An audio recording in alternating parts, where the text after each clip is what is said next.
क्या हम जानते हैं कि भारत पर एक ऐसा साम्राज्य भी था जो 300 सालों से भी ज्यादा चला। तो चलिए आज दिल्ली सल्तनत की इसी दिलचस्प कहानी की परतों को खोलते हैं। चलिए इस कहानी की शुरुआत जरा अलग अंदाज में करते हैं। हम सीधे चलते हैं साल 1526 में, एक ऐसा साल जिसने सब कुछ बदल कर रख दिया।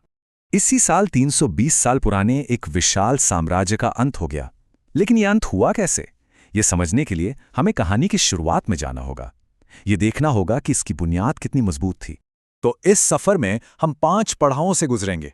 देखेंगे कि यह सल्तनत बनी कैसे, फिर यह फैली कैसे, इसका राजकाज कैसे चलता था, फिर यह कमजोर कैसे हुई और आखिर में इसका अंजाम क्या हुआ। तो चलिए सबसे पहले पड़ाव से शुरू करते हैं और देखते हैं कि इस महान सल्तनत की नींव आखिर रखी कैसे गई थी। दिल्ली सल्तनत की कहानी असल में एक नहीं बल्कि 5 अलग-अलग राजवंशों की कहानी है। इसकी शुरुआत होती है 1206 में गुलाम वंश से और फिर एक के बाद एक नए वंश आते गए और इतिहास बनाते गए। वैसे तो इसकी नींव कुतुबुद्दीन ऐबक ने रखी थी, लेकिन कई लोग इल्तुतमिश को इसका असली संस्थापक मानते हैं। उन्होंने ही सल्तनत को सही मायनों में एक मजबूत शक्ल दी।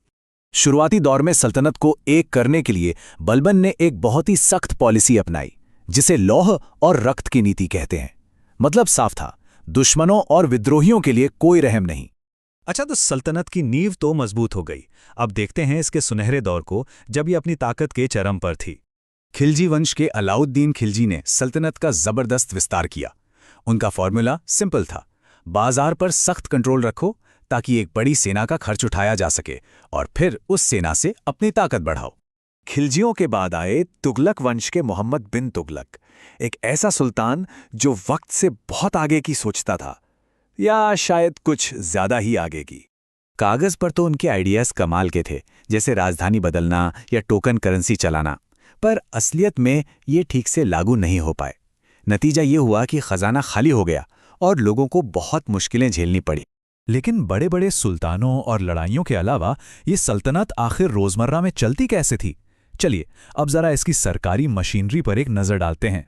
ये एकता प्रणाली एक बहुत ही क्लेवर सिस्टम था। सोचिए, इसमें अधिकारियों को कैश सैलरी के बदले जमीन दी जाती थी। वो उस जमीन से रेवेन्यू वसूलते और अपना खर्च चलाते। इससे शाही खजाने पर सीधा बोझ नहीं पड़ता था। जाहिर है, सरकार चलाने के लिए टैक्स तो जरूरी थे, और जजिया सल्तनत की टैक्स पॉलिसी का एक अहम हिस्सा था, जो गैर मुस्लिम आबादी से वसूला जाता था।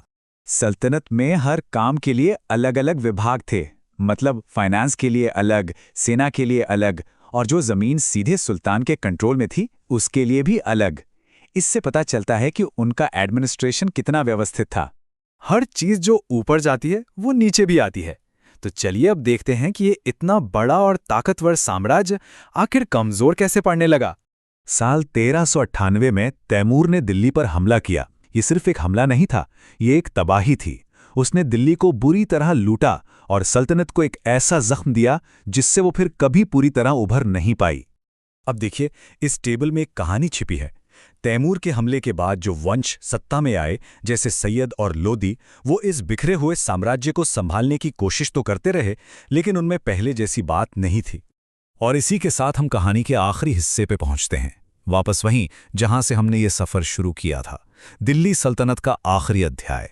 1526 पानीपत का मैदान। एक तरफ आखिरी सुल्तान इब्राहिम लोधी की विशाल सेना और दूसरी तरफ बाबर की छोटी लेकिन नई तकनीक वाली फौज। बाबर के पास तोपें थीं जो लोधी की सेना के लिए बिल्कुल नई चीज थी, और बस एक ही लड़ाई ने सल्तनत की 320 साल की कहानी का फैसला कर दिया। तो सल्तनत तो खत्म हो गई, लेकिन उसकी छाप वो आज भी बाकी है। 320 सालों के शासन में उसने भारत के प्रशासन, संस्कृति और खासकर वास्तुकला पर एक बहुत गहरी छाप छोड़ी। दिल्ली सल्तनत की ये कहानी हमें साम्राज्यों के बनने और बिखरने के बारे में बहुत कुछ सिखाती है।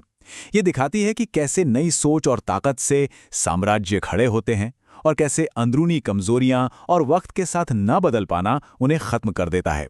ये हमें सोचने पर मजबूर करता है कि इतिहास के इस बड़े अध्याय से आज क्या सबक लिया जा सकता है।